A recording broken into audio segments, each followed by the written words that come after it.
Magandang umaga po at ito malapit nang natutuyo na yung talong natin. Baka unang dilig natin, sabay na natin yung calcium bukas siguro.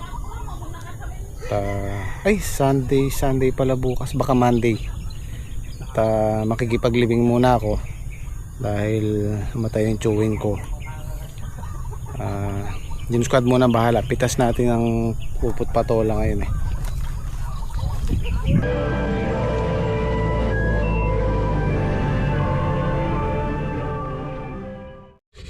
Good morning. Araw po tayo ng pitas ngayon. Tayo muna po ay magsasayang muna ng almusal. Dinilinis ko pa lang po yung kaldero bago po tayo magsayang.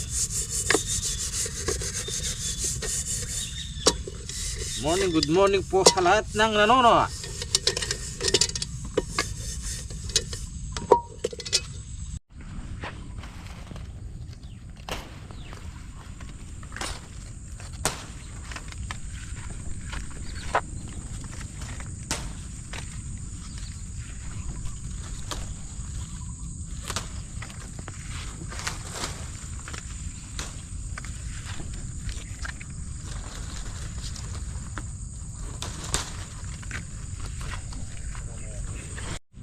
Yan, good morning po. Harvest na naman po natin ng patola. Pang 19 harvest na po namin to. 29. Ay, pang ilan na pa pare? 29. Ay, 29 nga pala. Oh, yung upo pala yung pang 19 pare na eh.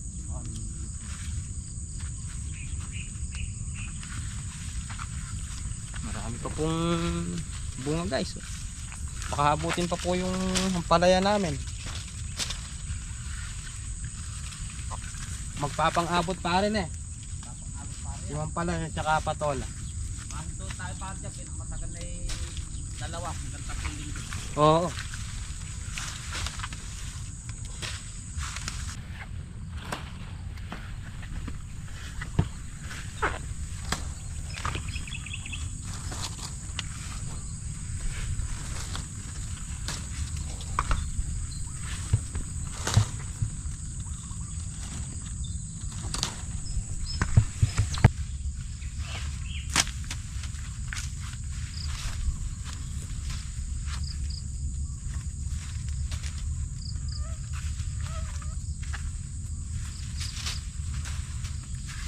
Tapos na guys. Tapos na po kami. Kain po muna tayo bago magkapot. Nakaluto na po si Cook Chef Henyo, si Master, pare kong Henyo. Yan, bunga po ng upo yung patola. Magandang umaga po sa ating lahat. Magandang umaga sa ating Panginoon. Meron pa. Mayroon pa.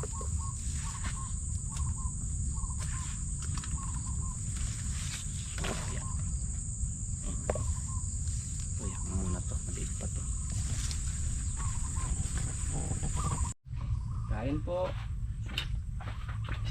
Kain po tayo. Kain. Sa ating dalawa. Ayaw ba? Ato tayo, marami to. Ayaw ko ba? Ato tayo. Diet daw si diet.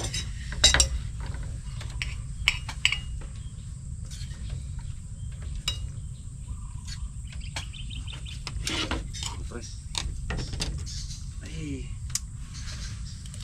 Lord.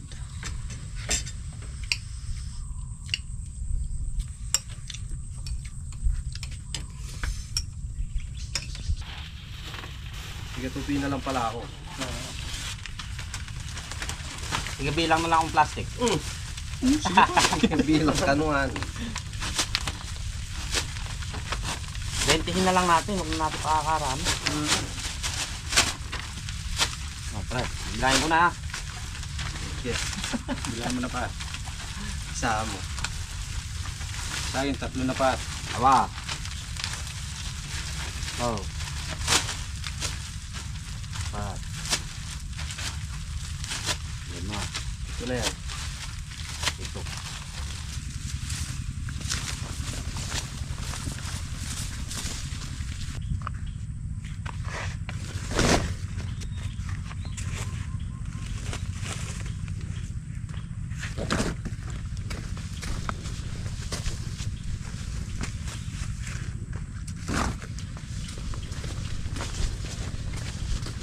Malamig ang simoy ng hangin, kay saya ng bawat tahanan.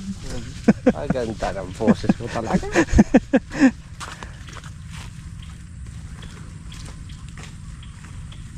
Malamig na nga pare. Pag napatay na ako ng electric fan. Madaling araw pare. Wala stress pa. Tangke, sobra karam lang. Malamig sa madaling araw. Damang mo na yung ano. Daman-daman na yung simoy ng Pasko. Bermans muna na. Siyempre, simoy ng Pasko yan eh. Ni pare. Yeah, pare. Hindi natin mapipigilan yung Pasko. Darating yan. Excited ka na ba? Pa hindi. Sinasabi ko lang.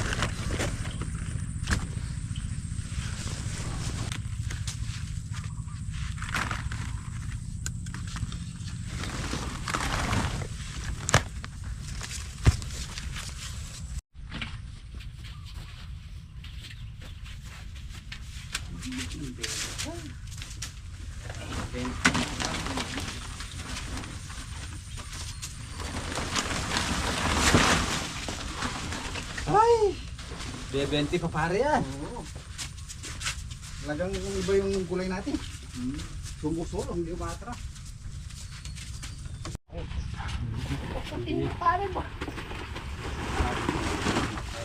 Yan eh, magkapeta pa habang mabali. Kasama ko yung tropa.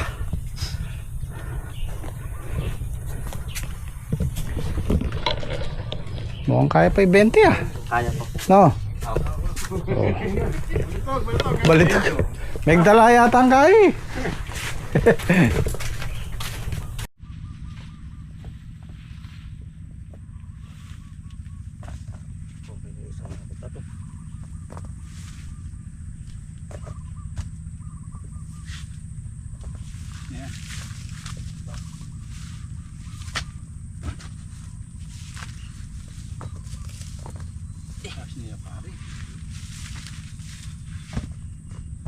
Dito na kaya tayo dumaan sa ako. Pare, nakatapon na naman. Pare. Pare dito.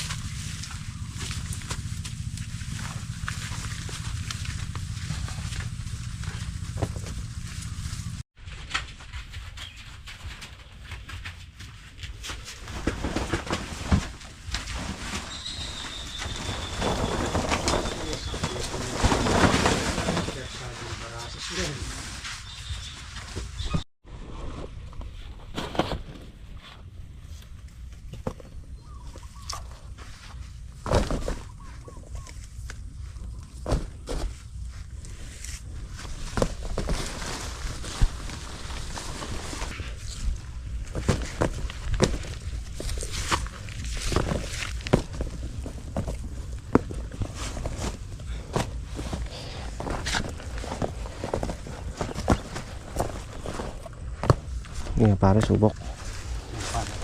Pare ngayon, photo na balang na rin.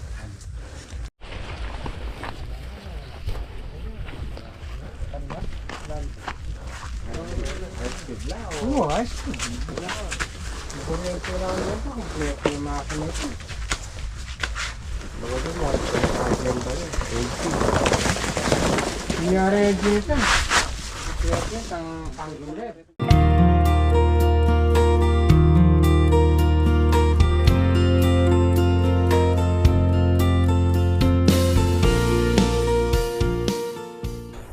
Susulong pa yung pitas natin, no? Nakailan tayo? 2, 4, 6, 8, 10, 12, 14, 20, 24, 25. Good pa ba hindi? Opo. Oh yeah. May 26. 27. Ito pala isa. Ba, hindi sumulong pa ng 2 bundle. Tinatago ko rin. Akayin nyo ba yun? 26. Ito, susulong din to. Hindi po ako sa mesa. Nasa netek. Ito yung huling pitas namin, 24. Pang, hindi, 24 bundle. Ay, bandel. Oh, Pang 29 yun. pang 29 na pitas. So makakadalawang pitas pa tayo siguro sa patola. 31 na pitas, okay na tayo dun.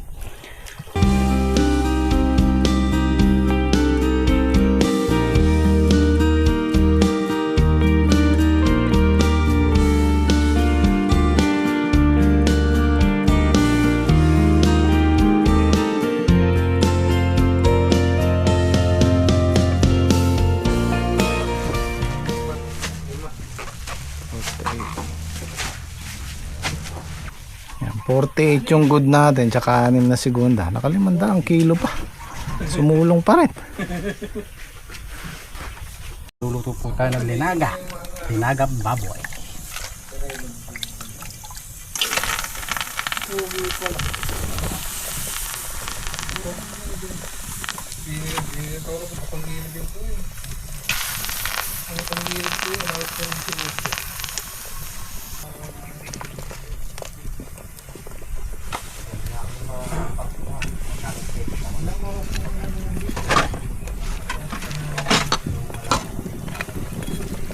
Aba, nilaga.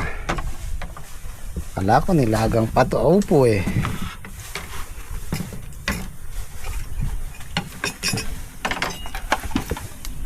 Sarap niyang kalamansit patis. Yan. Dito kami ni par. Ay, upo. Doon na lang. Sapinan mo na lang. Okay. Sapinan mo na lang. Po tayo. Kain po. Lagang baboy. Kalamansi na yung Dre.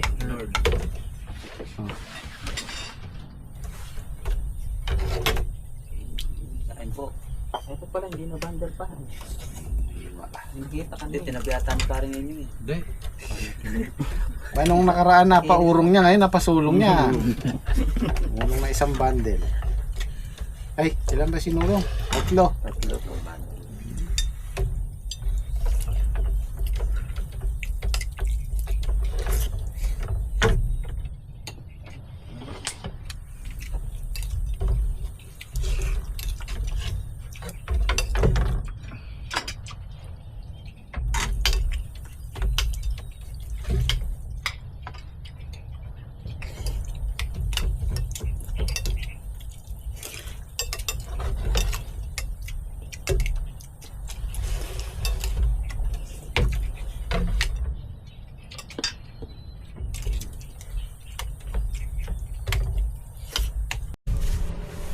Ay. Pare, good afternoon na yan ha. Morning po. Ay po yung magkape. Pare, good afternoon na yan. Good afternoon pala. Nakakalimutan ko. Ano gagawin natin? Tatali tayo ng leteng. Continue. Tayong marbis. Ay, hindi na tayo pumitas. Pare, magkape. Ayoko pare. Sarap lang kami pare. Gaya pare, umiihip hangin na. Nanginggit ka pa yan. Hanggang kumuhuni niya yung hangin. Laso ng hangin dito. Pumapasok-pasok na na ba? Ayos na pare, kasara pa lang ka. Tumasalaw sa palayang pumapasok. Ayun. Ilang pare yan? Sakto lang pare, ano? Sakto lahat. Ayun. Sabi mo na lang pare, isang kasi pinapanood natin yung pala niyang kumukutita. Kumukuti-kutita. Sabi ko na lang pare. Ang ganda ng gising mo ah. Maganda. Hindi ka maganda yung panaginip ko pero maganda gising ko. Maganda yung gising natin. Kapag muli gising, huwag nang bumusangot. Totoo yun. Ba't pagkabila pa rin, lagyan mo. Uy! Silagyan ka. Wala na parang bali ka. Oo. Parang bali ka yun. Kaya babalik. Sa leeg. Sa leeg. Tapos sa leeg pa ako din. Pampinis na pare yun. Oo. Walang haya sumabi. Kung babaw na ka sa may leting. Ay sa may alam. Yan. Ayun nga po pala nagsasuggest ng magdagdag ng tao. Okay na po kami dito kasi pagkatapos nito, wala na masyadong trabaho. Mag-ano na lang tayo. Gahaya-hayahay na lang. So, kaya-kaya pa naman. Dalawang araw na lang ngayon. Pagka nakukuha na po namin na hindi nakakatulog, yung kukuha na po kami ng suko. Pag nakita nyo na nakakayahit sa inyo, yan. Pag nangangalamutan na kami, hindi Nalalim na po yung mata namin. Pagka di na kami nakapagpapahinga ng tanghali, ibig sabihin no, ay naano na kami no, naaprita na kami sa trabaho. Sa ngayon po ay kakayanin pa namin. Kaya. Malakas pa to. Masiglang masigla. Yak. Lap! Imam Kepeng oh! Pwede lano nga. Imam Kepeng! Wala nang ano to, wala nang atrasan to. Para kayong nasa bayan ah! Tagara yung ko maraming bala pare. Ba, sige pare, thank you.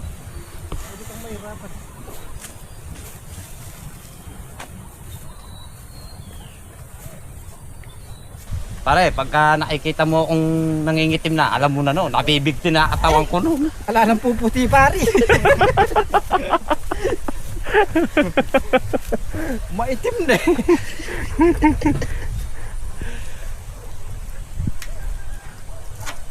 Sabi mo yung tatay mo. Kita ka tatay. Ay, love ka. Pinapatawag ka ng teacher ko. Tinatanong na ka ako, hindi po. Puro matas eh.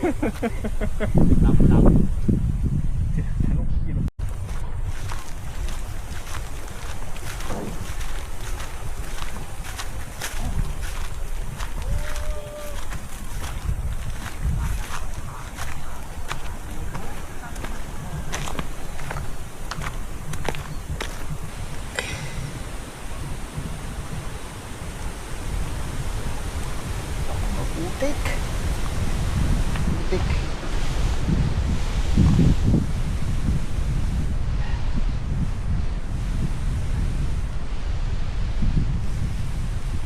Ay, nalaglag. Sinasabi ko, pag walang balot, sumasabog. Kaya kailangan meron tayong pambalot, tela.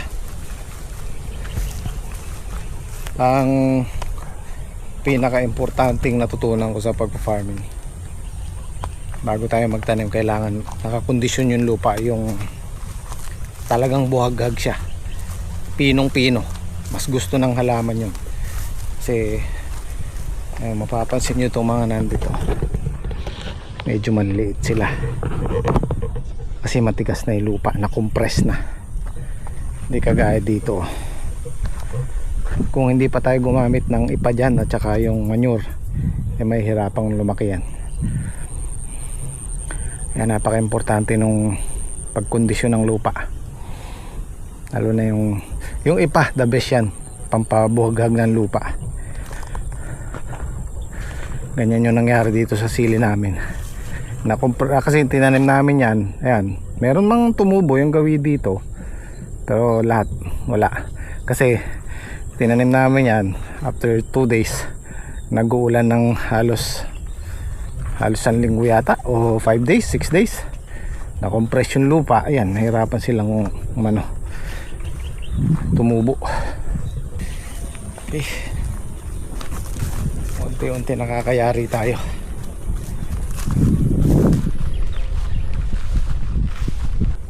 Alam niyo guys, sa totoo lang, kami dito hindi naman anuhan yung trabaho, hindi naman pisikalan talaga.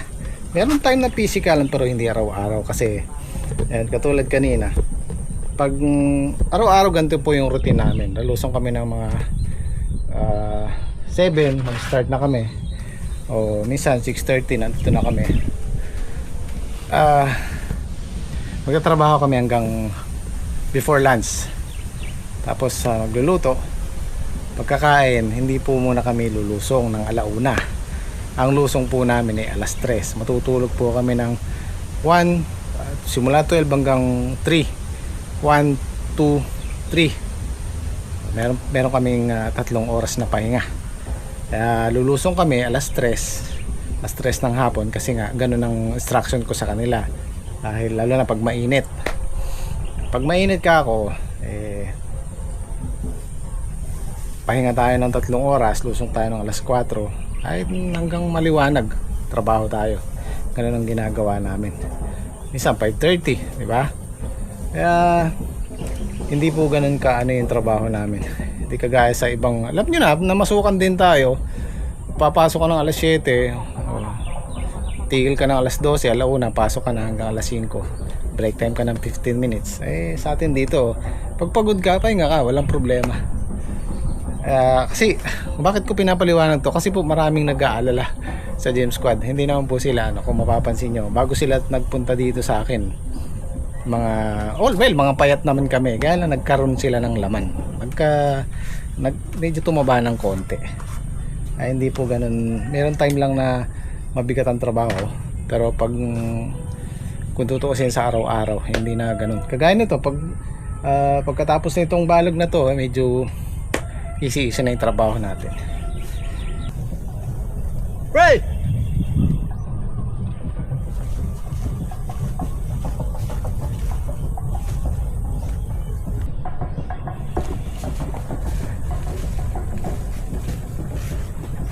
Oh yeah! Oh yeah! Ganado! Aray, masakit!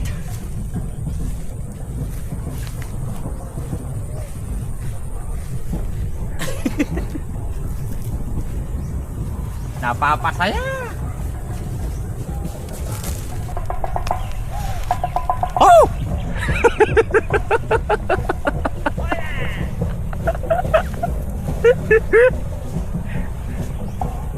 Woo! Woo! Yeah!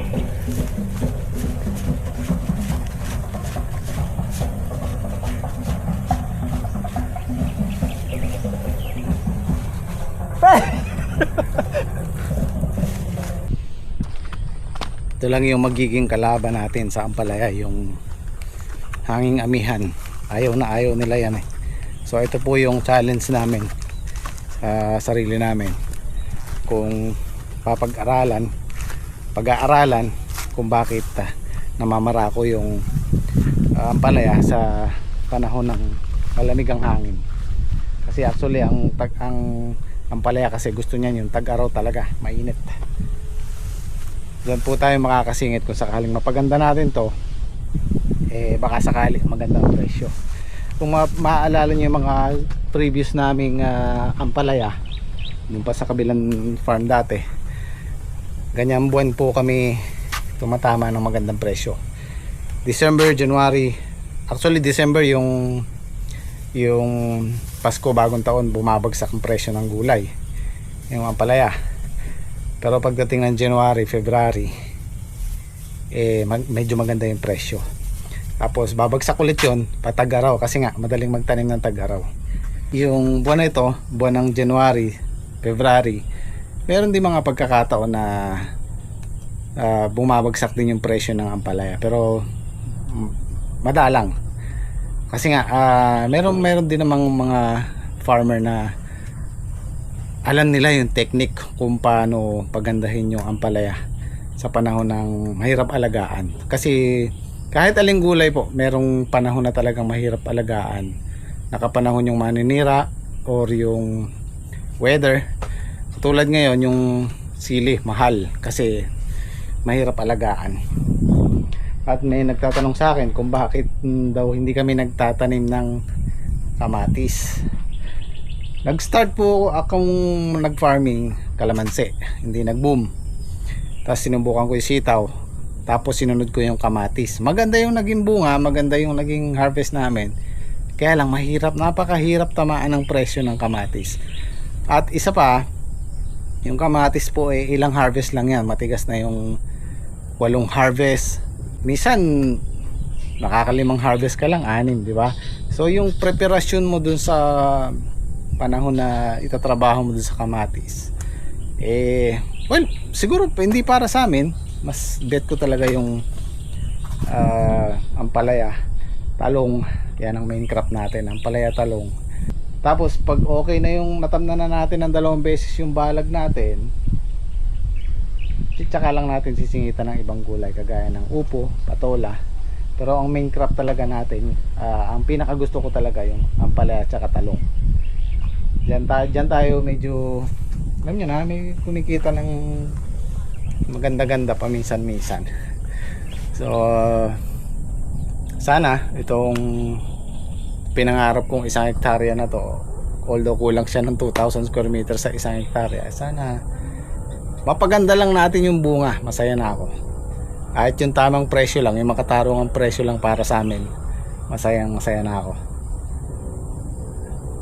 So bukas naman ulit guys. Maraming salamat. Sai Jet.